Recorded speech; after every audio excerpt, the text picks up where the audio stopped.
The Pawn of Prophecy by David Eddings is the first book in the Belgariad series, introducing readers to Garion, a seemingly ordinary farm boy raised by his Aunt Pole on Feldor's farm. Unbeknownst to him, Garion is at the heart of an ancient prophecy involving the battle between good and evil, centering on the powerful orb of Eldur. When the orb is stolen, Garion is swept into an epic journey beside Aunt Pole, revealed to be the sorceress Belgariad, and her father Belgariad, the sorcerer. As they gather allies and face dangerous enemies, Garion begins to uncover secrets of his own destiny and the world's fragile balance of power. The story blends coming-of-age themes with rich mythical narrative in a classic tale of heroism and discovery. The center of the kitchen and everything that happened there was Aunt Pole. She seemed somehow to be able to be everywhere at once. The finishing touch that plumped a goose in its roasting pan, or deftly shaped a rising loaf, or garnished a smoking ham fresh from the oven, was always hers. The Pawn of Prophecy by David Eddings was published in 1983 by Del Rey Books. David Eddings sold more than 7 million copies of the Belgariad. In 1985, a British high fantasy film directed and produced by William Dean and written by John Carpenter and music scored by James Horner was proposed but never came to fruition.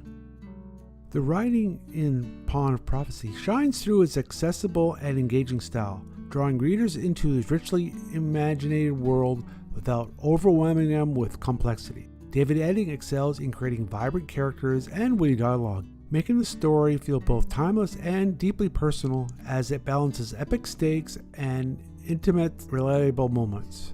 Now let's see what the Deep Dive crew has to say about the first book in the Belgariad series. Buckle up.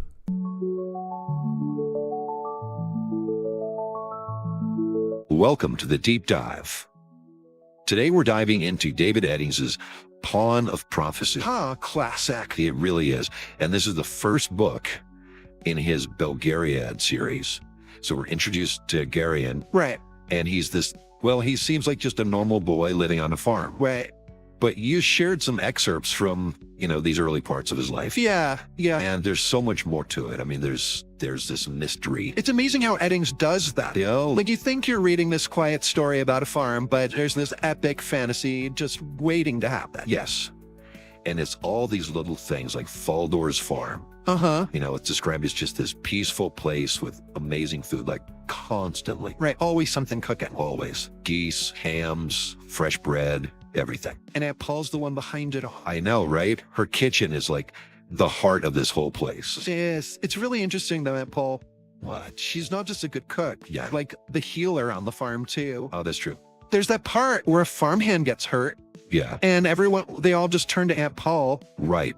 Like she's got magic or something. Exactly. Not just for bandages, but for something more. It's like she's got these secret remedies or something. And then there's Mr. Wolf. Oh, Mr. Wolf, the storyteller. Yeah. With his stories about the gods and everything. I know.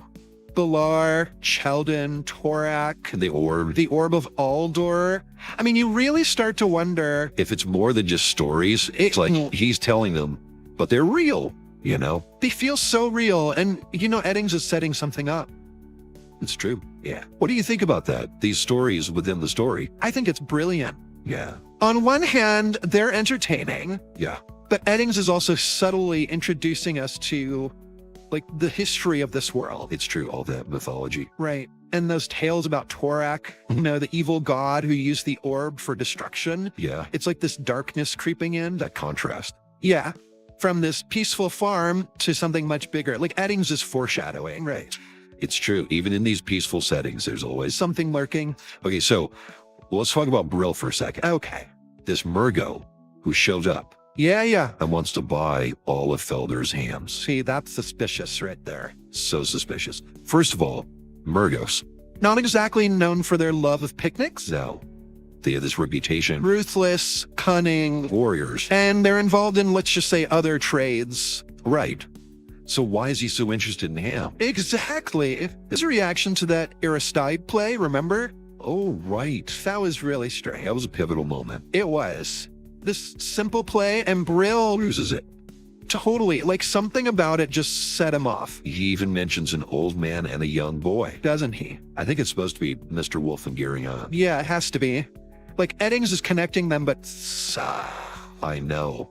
Right from the start. so clever. And then there's Asherak, Right. another Murgo. And he meets Garion later on. It's like they're drawn to him or something. That's the thing. Why Garion? What's so special about this farm boy? And then that scene with the Grolem.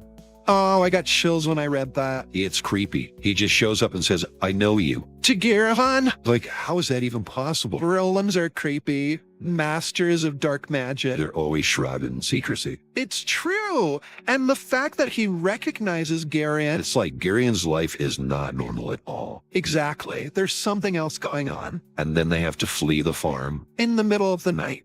I mean, talk about confirming your suspicion. Right. Something's definitely wrong. During their escape, Garion starts to figure things out about Asherak. Doesn't he? He starts putting the pieces together. They're like, this guy's not who he says he is. I know, and Garion's still just a kid. Poor kid. Talk about a crash course in trust and deception. It really makes you think about how Eddings writes his characters. How so? Even as a child, Garion is paying attention.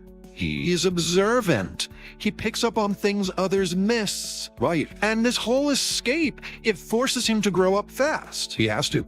He's got no choice. Exactly. Think for himself. Question everything. He learns that pretty quickly in this book. It's brilliant. And it's during their escape they run into even more trouble. Oh, absolutely. They barely get out of Miros alive. I know. And Dernick, quiet Dernick, he's the one who saves them.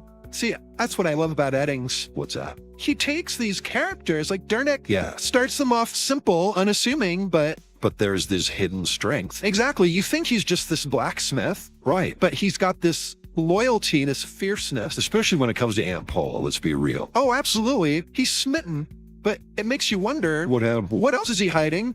Just like everyone else on that farm. Right. Everyone has secrets. Exactly. And speaking of secrets, they end up with King Fullrock. In Sendaria, Safe, or so they think, but nothing is ever that simple. right. They're whisked off to Cherrick, On a mission. and that's where they meet Margie. Oh, The blind prophetess. She's like something out of a legend. she really is. Blind, but she sees everything. It's wild. Ancient, but so aware of what's happening right now. It's like she's tapped into something bigger. Exactly. And their prophecies about Barak, Yeah. the Cherrick warrior, and Garion, it's like they're connected somehow Destined to. to do something, to change things. They don't forget what happens to her. With Barak, He attacks her, but she survives. it's like Eddings is saying, look, there's magic here, real magic. Deeper than we can imagine. Exactly. This world, it's full of surprises. Things aren't always what they seem. Speaking of things not being what they seem, What now? those stories Mr. Wolf was telling, About the Amorn kings? they weren't just stories, were they? Nope. Those kings, they're real, and they're all Gathering together. for something big, something ancient. And that's where everything changes, right? Oh, absolutely. Because Mr. Wolf, He's not just a storyteller, not even close. Uh. He's Belgariad, a sorcerer, one of the most powerful ever. and Aunt Paul, Belgariad, his daughter. also a sorceress. The apple doesn't fall far from the tree, right? It's incredible. Talk about an identity crisis for Garion. Can you imagine? The people you trust most Ones who raised you. are hiding these incredible secrets. It's no wonder he's a little messed up. Well, he's got a right to be, but it makes you ask, who is Garion really? Why are Belgarath and Polgara involved with him? And what's their plan? Eddings is so good at that, keeping you guessing. It makes you want to read on. And then, on top of everything else, the orb gets stolen. The Orb of Aldir. And used to wake up Torak. Talk about high stakes. This is it. The ultimate evil is back. Eddings knows how to leave you on the edge of your seat. He does. So we have Garion, just this ordinary boy. Thrown into this impossible situation. He's got powerful people around him, but they have their own agendas. It's a lot of pressure. It really is. What do you think Eddings is saying about destiny? About the choices we make when things get tough? That's what I love about his books. Right. He takes these epic stories, Right. Good versus evil, prophecies, magic, and then he brings it back to the character. and makes it personal. Exactly. Garion's just trying to figure things out like we all are. He's just a kid facing his fears. That's what makes him relatable. He's not perfect. No. And the people around him, they're amazing, but but they're flawed. Yes. Take Barak. Okay. This legendary warrior, he's got his own issues. What do you mean? He carries a dark secret. Really?